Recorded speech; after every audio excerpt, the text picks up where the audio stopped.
Every evening at exactly 6 o'clock, Thomas set the table for two. It had become a routine so natural that he no longer thought about it, his hands moving with quiet precision as if guided by memory rather than intention. The plates were placed carefully across from each other, the glasses aligned, the cutlery arranged just the way it had always been. To anyone else it might have seemed unnecessary, even strange, but to Thomas it felt right. The house itself was quiet, filled with a stillness that had grown heavier over the years. The walls carried memories, soft echoes of laughter and conversation that no longer filled the space the way they once did. As he finished setting the table, he paused for a moment, his eyes resting on the empty chair across from him. There was no hesitation in his expression, no confusion, just a calm acceptance of something that had long become part of his life. He walked into the kitchen and returned with two plates, placing them down gently, one in front of himself and one in front of the empty chair. Steam rose slowly from the food, filling the air with a warmth that contrasted the silence around him. Thomas sat down, folding his hands briefly before beginning his meal. For a few seconds he didn't eat. Instead, he looked up at the chair again as if waiting. Then quietly he spoke. "I made your favorite tonight." His voice was soft, steady, carrying no sign of doubt. To anyone watching, it might have seemed like he was talking to no one, but to him, the chair was not empty at all. The next evening, the routine repeated itself exactly the same way. 6 o'clock,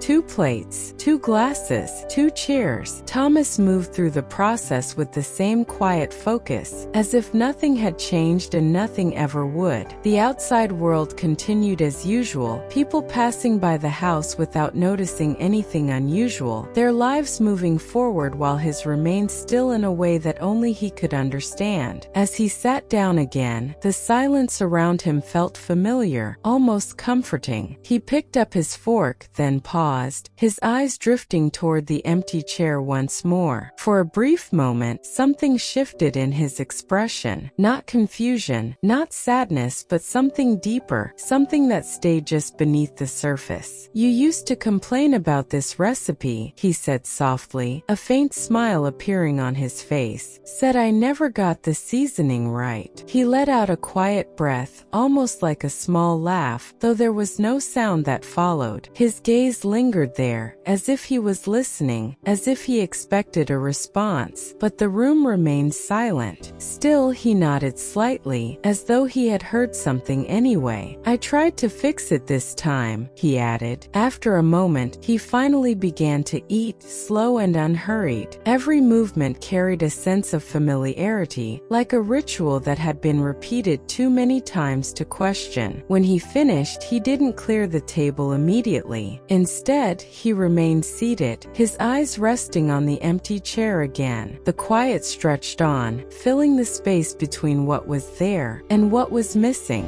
The routine had not always been this quiet. There was a time when the same table was filled with laughter, when conversations flowed easily, and the empty chair across from Thomas was anything but empty. Her name was Eleanor, and she had a way of turning even the simplest evenings into something worth remembering. She would sit across from him, smiling at the smallest things, sometimes teasing him about how seriously he took his cooking. "You act like you're serving in a restaurant," she used to say, her voice light but full of warmth. Thomas would shake his head and pretend not to care, but deep down those moments meant everything to him. Now, as he sat alone, those memories didn't feel distant. They felt close, almost within reach, like something he could still hold on to if he didn't let go. He picked up his glass slowly, his fingers tracing the edge before taking a small sip. His eyes moved toward the chair again, and for a brief second, it felt as though he could almost see her there. Not clearly, not fully, but enough to make the silence feel less empty. "You always said we should eat earlier," he murmured softly, his voice barely barely rising above a whisper. I never listened. A faint smile appeared, but it didn't stay for long. It faded into something quieter, something heavier. He placed the glass back down carefully, as if the moment itself might break if he wasn't gentle. The house remained still, but inside that stillness, the past continued to live, quietly filling the space where the present had fallen silent.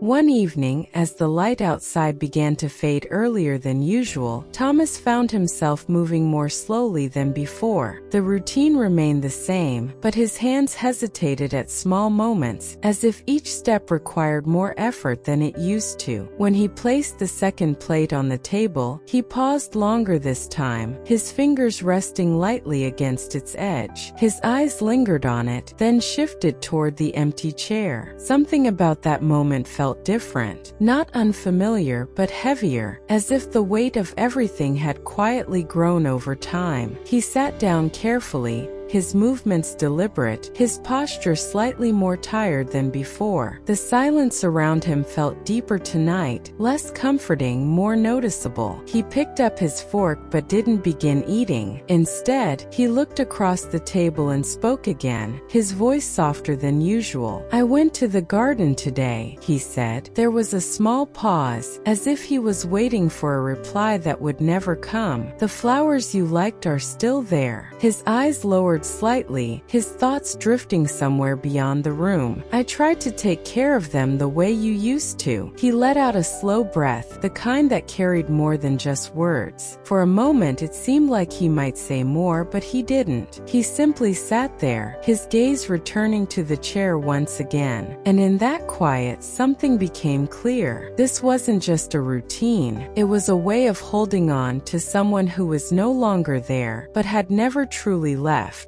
The evenings continued, one after another, each one blending into the next, yet each carrying its own quiet weight. Thomas never missed 6 o'clock. No matter how slow his steps became or how tired he felt, he always found his way back to the table. The second plate was never forgotten, the second glass always filled, the empty chair always waiting. It had become more than just a habit. It was a promise he had made long ago, even if no one else knew about it. One evening, as he carefully placed the plate down again, his hand trembled slightly. He paused, steadying himself against the edge of the table before taking a slow breath. His eyes lifted toward the chair, and for a moment, his expression softened in a way that hadn't appeared before. Do you remember? He began, his voice barely audible. The words lingered in the air unfinished, as if he wasn't sure how to continue. He lowered himself into his seat, his movements slower now, more deliberate. The silence didn't feel empty anymore. It felt full, filled with everything that had once been there. He picked up his fork but didn't eat. Instead, he spoke again, his voice carrying a quiet sincerity. I kept my promise, he said softly. I told you I wouldn't let this table feel empty. His gaze remained fixed on the chair, his eyes reflecting something deeper than sadness. There was love there, long-standing, patient, and unchanging. A single tear formed but didn't fall immediately. It stayed there, held back, just like everything else he had been holding on to. I just didn't think it would be this quiet,